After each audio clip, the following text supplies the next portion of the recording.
कमलनाथ का हाथ नहीं जाएगा कमल के साथ, यह दावा हम नहीं बल्कि कमलनाथ के करीबी नेता का है। जी हां, कमलनाथ के करीबी विधायक सज्जन सिंह वर्मा ने दावा किया है कि कमलनाथ और उनके बेटे नकुल नाथ दोनों ही बीजेपी में शामिल नहीं होंगे और उन्होंने यह भी कहा है कि कमलनाथ ने यह कहा है कि वह मरते दम तक बीजेपी ज्वाइन नहीं करेंगे और वह हमेशा कांग्रेस के साथ ही रहेंगे। अभी मेरी चर्चा हुई, कमलनाथ जी चार्ट लेके बैठे हुए थे। लोकसभा चुनाव की टिकटें मध्य प्रदेश में कैसे बटेंगी, जाति समीकरण क्या होंगे। उन्होंने कहा मेरा पूरा ध्यान अभी इस तरफ है कि मैं मध्य प्रदेश की 29 सीटों पर जाति समीकरण बैठाऊं, कौन किन लोगों को देने से कांग्रेस मजबूत होगी। अभी मेरा इस तरह का किसी से कोई विचार ही नहीं है, न मैंने किसी से चर्चा की। मैंने कहा मीडिया वाले बोल रहे हैं कि आपने इनकार भी नहीं किया।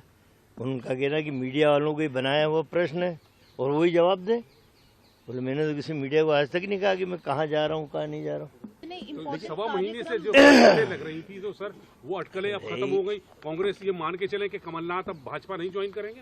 नहीं, अब कोई मान के चले ना चले, जब तक जिस व्यक्ति के संदर्भ में बात उठती है वो व्यक्ति जब तक अपने मुंह से कोई शब्द ना कहे तब तक कोई भी कैसे मान सकता, मीडिया हो या आम जनता हो। आपको तो कह दिया ना सर उन्होंने? नहीं, मुझे कोई बात नहीं। अभी तो मैं जब बात की मैंने कि मीडिया ये सवाल उठा रहा है तो उन्होंने मीडिया वाला एक भी मेरे सामने लाओ जिसको मैंने कहा हो। मीडिया वाले खुद ही बात उठा रहे हैं और खुद ही जवाब दे रहे हैं। और मैंने मीडिया को कहा कि जब भी कोई इस तरह का मसला होगा सबसे पहले मैं किसी और को बताए बिना मैं आपको बताऊंगा।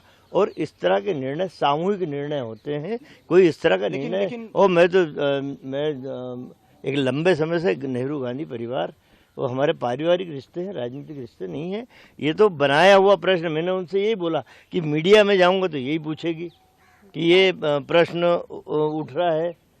आपने एक बार भी बोले, मैंने जब किसी बात को हाँ ही नहीं कही तो ना किस बात की करूँगा। दरअसल पिछले कई दिनों से चर्चाएं चल रही थी कि कमलनाथ और उनके बेटे नकुल नाथ दोनों ही कांग्रेस छोड़कर बीजेपी में शामिल हो सकते हैं। इन अटकलों के बीच कांग्रेस के सीनियर नेता और कमलनाथ के करीबी सज्जन सिंह वर्मा ने कमलनाथ के साथ करीब 2 घंटे तक मीटिंग की और उसके बाद मीटिंग में ही कमलनाथ ने कांग्रेस के राष्ट्रीय अध्यक्ष मल्लिकार्जुन खड़गे से फोन पर बात की और कहा कि वह कहीं नहीं जा रहे हैं और वह 2024 लोकसभा चुनाव की तैयारियों में जुटे हैं। हालांकि सज्जन सिंह वर्मा ने नाराजगी की बात से इनकार नहीं किया। उन्होंने इशारे में कहा कि किस पार्टी में नाराजगी नहीं होती, इसका मतलब यह नहीं कि कमलनाथ कांग्रेस का साथ छोड़ बीजेपी में शामिल हो जाएं। Bureau report, the Inquilab express.